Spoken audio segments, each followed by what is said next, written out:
પ્રથમ મુખ્યમંત્રીની ભેટ આપનારી આ પવિત્ર ભૂમિ ઉપર આજ ડોક્ટર જીવરાજ મહેતાની સાક્ષીએ રાજકમલ ચોકમાં અમરેલીના ચૂંટાયેલા પ્રતિનિધિ ને જાહેર જીવનના કાર્યકર્તા તરીકે ગઈકાલે સવારે અમે જાહેરમાં પડકાર ફેંક્યો હતો કે ભાઈ કૌશિક, ભારતીય જનતા પાર્ટીના કાર્યકર્તાઓએ તમારી કાર્યવાહી વિરુદ્ધ તમારા શીર્ષ નેતૃત્વને એક પત્ર લખ્યો છે અને પત્રની અંદર ગંભીર આરોપો તમારી ઉપર લગાવવામાં આવ્યા છે. પત્ર પણ સાચો છે, પત્રમાં સહી પણ સાચી છે, પત્રમાં લખેલા મુદ્દાઓ પણ સાચા છે. તમે સત્યને છુપાવવા માટે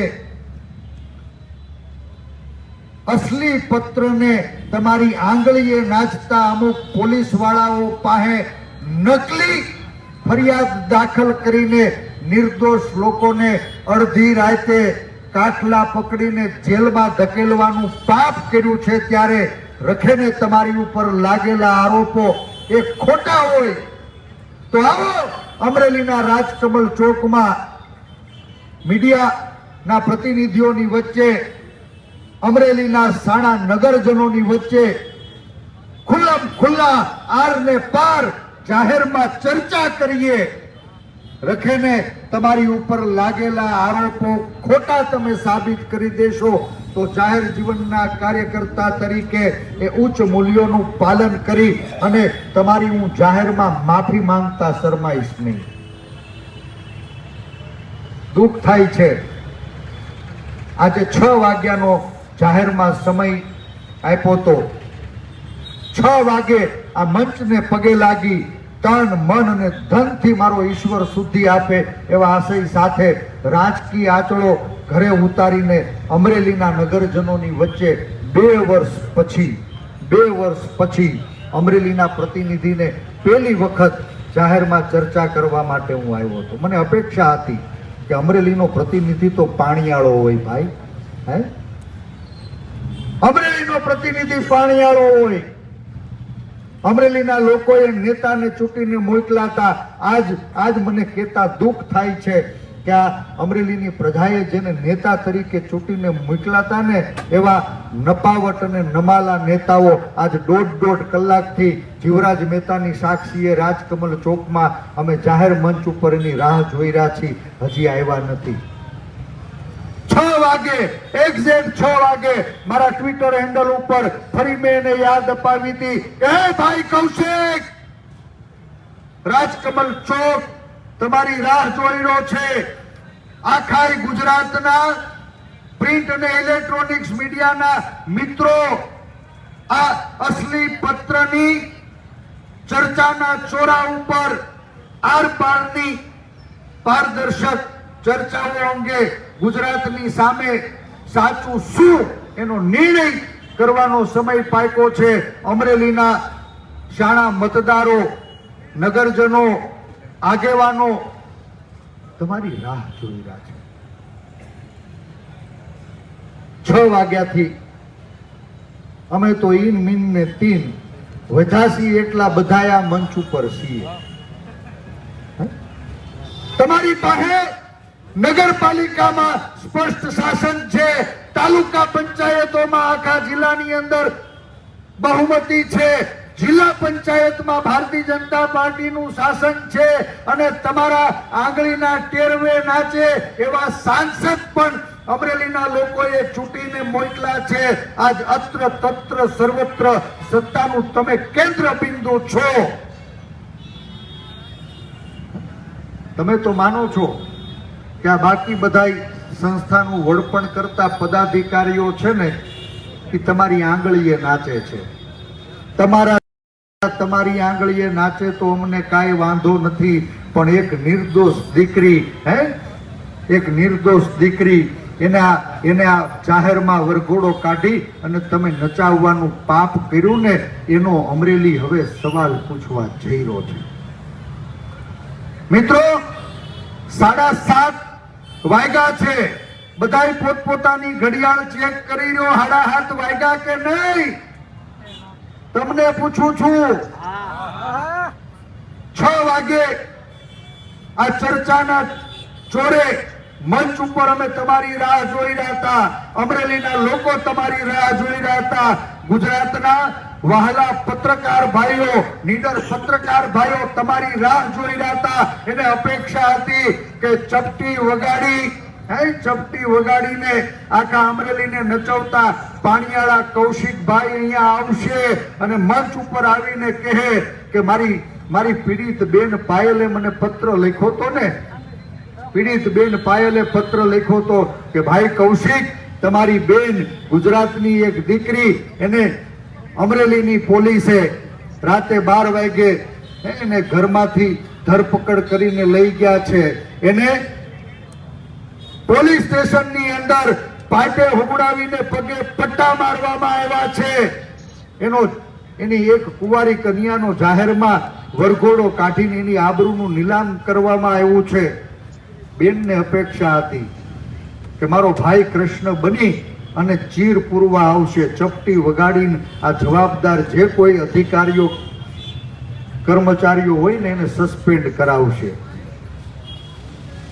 અફસોસ, દીકરીને તો અપેક્ષા હતી કે ભાઈ કૌશિક છે ને એ કૃષ્ણ બનીને આવશે. મને કહેતા શર્મ થાય છે, જાહેર જીવનના આગેવાન તરીકે આજ રાજકમલ ચોકમાં આપણે સૌ દોઢ કલાકથી રાહ જોઈ રહ્યા છીએ અને ત્યારે એ સાબિત થાય છે કે એક જમાનામાં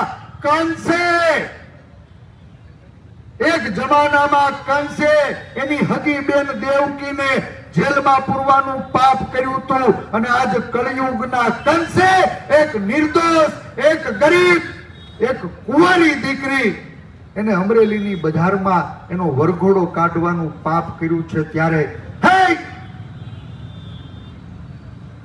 દેવકી જેવી દીકરીને જેલમાં ધકેલવાનું, એને પાટે હુવડાવીને પટ્ટા મરાવવાનું, એનો જાહેરમાં વરઘોડો કાઢવાનું પાપ કરનારા મામા કંસ, અમરેલીના લોકો હવે તમને આજ સવાલ પૂછે છે અને સવાલ જે ભારતીય જનતા પાર્ટીના કાર્યકર્તાએ પત્રના માધ્યમથી તમારા શીર્ષ નેતૃત્વને, ભારતીય જનતા પાર્ટીના પ્રદેશ સંગઠન મંત્રીને, અમિતભાઈને, પ્રદેશ પ્રમુખને, હવે કોને પત્ર લખ્યા હોય મને ખબર નથી. પત્રમાં હું લખ્યું, કોને પત્ર લખ્યો, ક્યારે પત્ર લખ્યો, કોની પાસે લખાયો, કોની પાસે આંગળીયામાં કુરિયર કરાયું, આવી વાર્તાઓ કહેતા મિત્રોને મારે પૂછવું છે કે પત્રમાં શું લખ્યું હતું. એ તો કૌશિકભાઈને સવાલ પૂછો. એ પત્રમાં લખ્યું હતું કે અમરેલીના ચૂંટાયેલા પ્રતિનિધિ, આપણે સાંભળ્યું હતું પોલીસ વાળા રોડે ઉભા રહીને હપ્તા લે. આ તો પાણીદાર નેતા છે, પોલીસ વાળા પાસેથી 40 લાખના હપ્તા લે એવું ભાજપના કાર્યકર્તાએ કીધું. વીરજીભાઈ, માનની જેનીબેન અને પ્રતાપભાઈ સહિતના આગેવાનો, હવે આપની અનુમતિ હોય કૌશિકભાઈની રાહ જોવી છે. હજી આપણે કૌશિકભાઈની રાહ જોવી છે.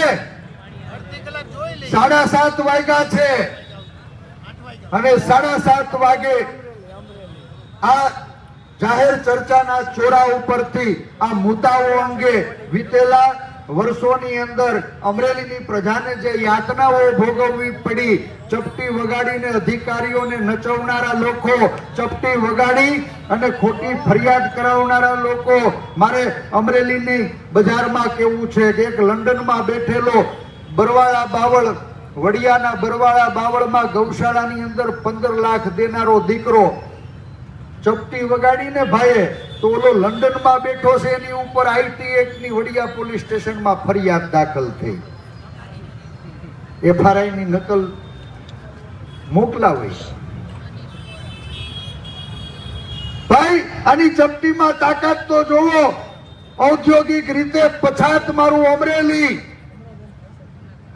ઉભું થવા માટે થઈને લથડિયા ખાતું સંઘર્ષ કરતું આગળ વધી રહ્યું છે. મારા જન્મ પહેલાની અમરેલીના આંગણે એક જીઆઈડીસી શરૂ થઈ હતી. જીઆઈડીસી ની અંદર 11 દેશમાં અમરેલીનું નામ રોશન થાય એવો ઉદ્યોગ ફૂલો ફાયલો, અને એ જીઆઈડીસી માં બીજા ઉદ્યોગો ફૂલે ફાલે. મારા અમરેલીના ભણેલા ગણેલા બેરોજગાર દીકરાઓ એને ઘર આંગણે રોજગાર મળે એવી અપેક્ષા હતી. એટલે હું 2 વર્ષ ચૂપ રહ્યો. પંચાયત થી પાર્લામેન્ટ સુધી ભારતીય જનતા પાર્ટીનું શાસન છે, અને ચપટી વગાડે ને આકાશ પાતાળ ચતા ઊંધા થઈ જાય એવી એની તાકાત છે. આ જીઆઈડીસી ને ધમધમતી કરવાની અપેક્ષા હતી, એની બદલે ભાઈએ ચપટી વગાડીને તો વર્ષોથી જે લાઠી રોડ ફાટકે થઈને જીઆઈડીસી માં પ્રવેશ થતો હતો એ જીઆઈડીસી નો દરવાજો બંધ થઈ ગયો કે નહીં? અમરેલીના અગ્રગણ્ય ઉદ્યોગપતિઓ રજૂઆત કરવા ગયા કે ભાઈ કદાચ ને આ જમીન કોઈની ખાનગી હોય, વિવાદિત હોય, તમે રાજ્ય સરકાર છો, રાજ્ય સરકારનું અભિન્ન અંગ છો, નગરપાલિકા તમારી છે, તાલુકા જિલ્લા પંચાયત તમારી છે, આ ખાનગી જમીન હોય ને તો એ સંપાદન કરાવી લ્યો. અને ઔદ્યોગિક રીતે ઊભું થવા મથતું અમરેલી છે ને એના ઉદ્યોગોને બળ મળે એટલે આ જમીન સંપાદન કરાવી લ્યો. જમીન સંપાદન ન થઈ. જે લોકો આ રસ્તો બંધ થતો હતો અને એ ખોલાવવા માટે રજૂઆત કરવા ભેગા થયા ને, ગામના અગ્રગણ્ય 10 કરતા વધુ ઉદ્યોગપતિઓની ઉપર ફરિયાદ થઈ કે નહીં ભાઈ? ઘણી બધી વાત થઈ શકે, મારે જાજી વાત નથી કરવી. જાહેર જીવનનો કાર્યકર્તા છું, અમરેલીએ મને ખૂબ પ્રેમ આપ્યો છે. તમે ખંભે બેહાડીને એક કાર્યકર્તાને ગુજરાત અને દેશની રાજકારણમાં સત્તા ઉપર હોય, ક્યાંય ચૂંટાયેલા પદાધિકારીઓ હોય કે ક્યાંય પાર્ટીમાં સંગઠનના કાર્યકર્તા તરીકે આખા ભારત ભ્રમણનો અવસર પૂરો પાડ્યો છે. તમે અમને મોટા કરીને દેખાડ્યા. હવે મત માંગવાની બહુ ઈચ્છા નથી, પણ અમરેલીની જનતાનું, આ ગુજરાતનું મારા માથે ઋણ છે.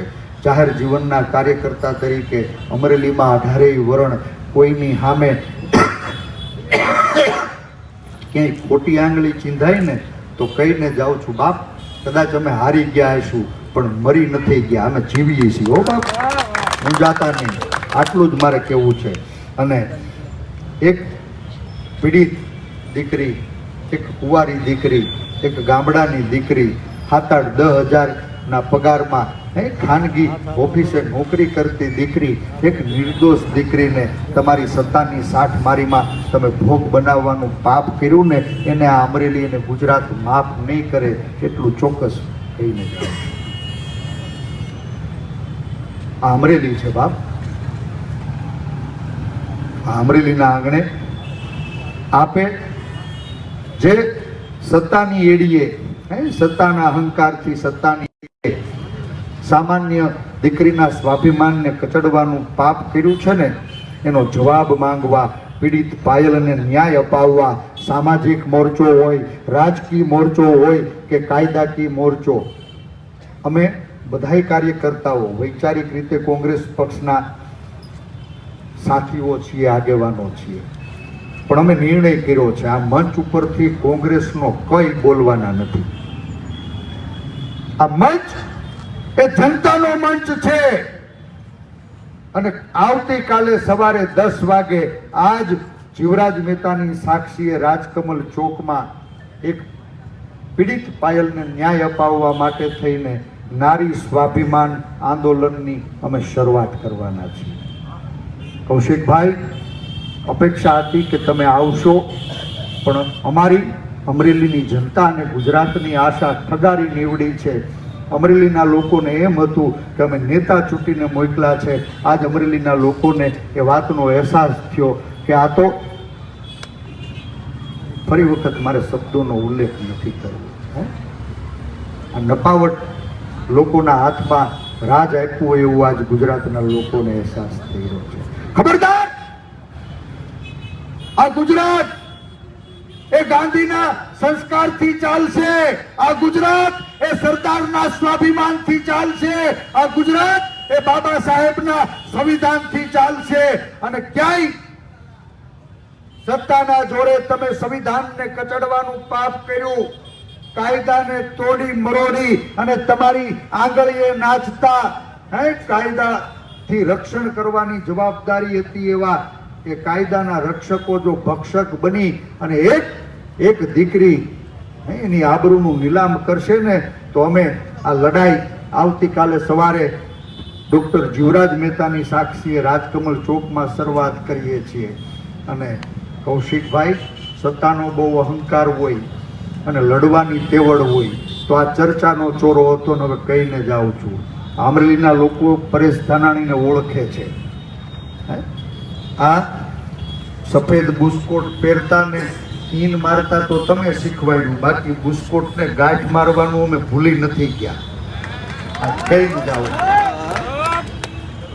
આમંત્રિત કરું માનની વીરજીભાઈ ઠુમરને કે વીરજીભાઈ આવો અને ટૂંકમાં આ મુદ્દાઓ ઉપર તમે અમરેલીની જનતા સમક્ષ રાજ્યના મીડિયા પ્રતિનિધિઓની સામે સત્યને ઉજાગર કરો. માનની વીરજીભાઈ ઠુમર.